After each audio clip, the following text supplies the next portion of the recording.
Hello everybody, welcome to my YouTube channel Sandeep Chandra SBHS। আজকের এই ভিডিওতে আমরা WBBSC মাধ্যমিক টেস্ট পেপার 2025-এর ইংলিশ রাইটিং সেকশন থেকে লাস্ট যে পেজ সেইটার রাইটিং সেকশনটা তোমাদের সামনে নিয়ে এসেছি। এখানে তিনটে একটু আলাদা ধরনের রাইটিং রয়েছে, তাই তোমরা যারা মাধ্যমিক পরীক্ষার্থী রয়েছে তারা অবশ্যই এই রাইটিংগুলোকে দেখে যেও। আমার আশা হয়তো মাধ্যমিক পরীক্ষায় এরকম কোনো একটা রাইটিং চলেও আসতে পারে। আজকে আমাদের পেজ হচ্ছে পেজ নাম্বার 123। যারা এই চ্যানেলে নতুন এসছো তারা অবশ্যই চ্যানেলকে সাবস্ক্রাইব করে নিও। তো চলো আমরা শুরু করছি। The role of a good friend, একজন ভালো বন্ধুর ভূমিকা। আমাদের জীবনে ভালো বন্ধুর ভূমিকা সেই সম্পর্কে একটা প্যারাগ্রাফ রয়েছে। A good friend is one of the greatest gifts of from God. একজন ভালো বন্ধু ঈশ্বরের অন্যতম মহান উপহার।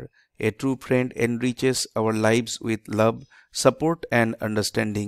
একজন সত্যিকারের বন্ধু আমাদের জীবনকে ভালোবাসা, সহায়তা এবং বোঝাপড়ার মাধ্যমে সমৃদ্ধ করে। দে share our joys, making happy moments even brighter, and stand by us during difficult times, offering comfort and strength. তারা আমাদের আনন্দ ভাগ করে নেয়, সুখের মুহূর্তগুলোকে আরও উজ্জ্বল করে তোলে এবং কঠিন সময়ে আমাদের পাশে দাঁড়িয়ে সান্ত্বনা ও শক্তি প্রদান করে।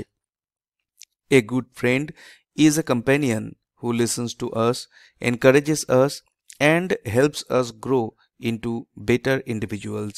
একজন ভালো বন্ধু এমন একজন সঙ্গী যে আমাদের কথা শোনে, আমাদের উৎসাহ দেয় এবং আমাদের আরও ভালো মানুষ হতে সাহায্য করে। They are always honest with us and guide us when we are wrong. তারা আমাদের সঙ্গে সর্বদা সৎ থাকে এবং যখন আমরা ভুল করি তখন সঠিক পথে চালিত করে। In both good and bad times, a true friend remains by our side, never leaving us alone. ভালো ও খারাপ উভয় সময়ই একজন সত্যিকারের বন্ধু আমাদের পাশে থাকে এবং কখনো আমাদের একা ফেলে যায় না।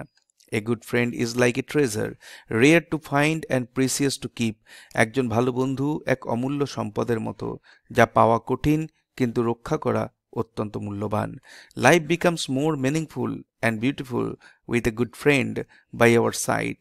একজন ভালো বন্ধু পাশে থাকলে জীবন আরো অর্থবহ ও সুন্দর হয়ে ওঠে। এরপরে আমরা পেজ নাম্বার 123 এর কোয়েশ্চেন নাম্বার 11, এখানে একটা স্টোরি দেওয়া আছে। স্টোরিটা সম্পর্কে আমরা পড়ব। সেটা হচ্ছে the 12 fools and the missing man, 12 জন বোকা এবং হারিয়ে যাওয়া মানুষ।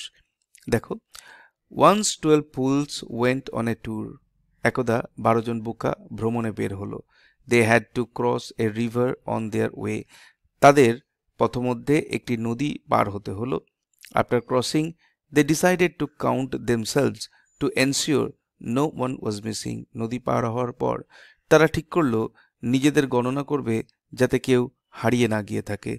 Each one counted the others but forgot to count himself. প্রত্যেকে অন্যদের গুনলো কিন্তু নিজেকে গোনার কথা ভুলে গেল। Each counted only 11 and thought one person was missing.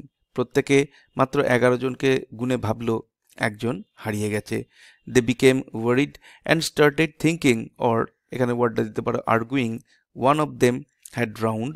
তারা চিন্তিত হয়ে পড়লো এবং ভাবতে লাগলো বা তর্ক করতে লাগলো যে তাদের একজন নদীতে ডুবে গেছে।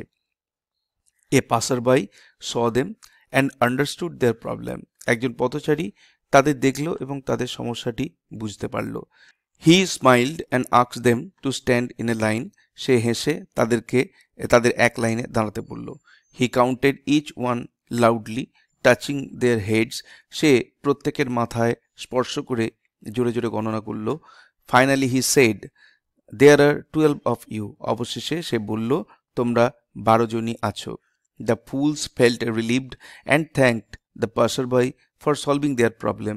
বোকারা স্বস্তি পেল এবং তাদের সমস্যা সমাধানের জন্য পথচারীকে ধন্যবাদ জানালো।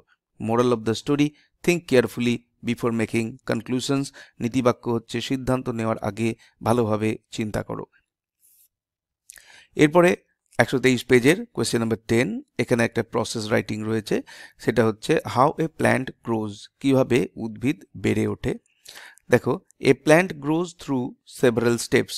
একটি গাছ কয়েকটি ধাপে বৃদ্ধি পায়। Firstly a suitable plot of land is selected. প্রথমে উপযুক্ত একটি জমির টুকরো নির্বাচন করা হয়। Then the soil is dug properly and water is added to make it soft. তারপর মাটি ভালোভাবে খোঁড়া হয় এবং সেটিকে নরম করার জন্য জল দেওয়া হয়। After that manure is applied to make the soil fertile. এরপর মাটিকে উর্বর করার জন্য সার প্রয়োগ করা হয়। Next, good quality seeds are collected. পরবর্তী ধাপে ভালো মানের বীজ সংগ্রহ করা হয়। Then the seeds are sown in the prepared bed. তারপরে প্রস্তুত করা জমিতে বীজ বপন করা হয়। Watering is done regularly to help the seeds grow. বীজ ভালোভাবে বাড়তে পারে যাতে তাই নিয়মিত জল দেওয়া হয়। Soon new shoots come up from the soil. শীঘ্রই মাটি থেকে নতুন চারা গজাতে শুরু করে।